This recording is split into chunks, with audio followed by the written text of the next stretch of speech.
NCP નેતા બાબા સિદ્દીકીની હત્યા કેસમાં વધુ એકની ધરપકડ કરવામાં આવી છે. મુંબઈ પોલીસની ક્રાઇમ બ્રાન્ચે અકોલામાંથી 26 વર્ષીય યુવકની ધરપકડ કરી. મીડિયા રિપોર્ટ્સ અનુસાર ધરપકડ કરાયેલ યુવકની ઓળખ સુમિતવાળા તરીકે થઈ છે. તેના પર આરોપીઓને પૈસા પહોંચાડવાનો આરોપ છે. તો અધિકારીઓએ જણાવ્યું કે ધરપકડ કરાયેલ આરોપીઓને મુંબઈ લાવવામાં આવી રહ્યા છે.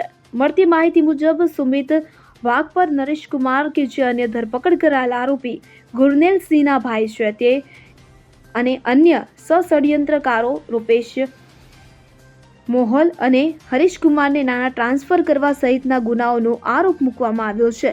અધિકારીઓના જણાવ્યા અનુસાર આરોપીઓની ધરપકડ થઈ ચૂકી છે અને આ સાથે બાબા સિદ્દીકી હત્યા કેસમાં 26ની ધરપકડ છે. Bureau report CN24 news. હવે જુઓ દેશ દુનિયાની તમામ ખબરો તમારી આંગળીના ટેરવે. ઉઠાવો મોબાઈલ અને Google Play Store પરથી ડાઉનલોડ કરો અમારી CN24 ન્યૂઝ મોબાઈલ એપ.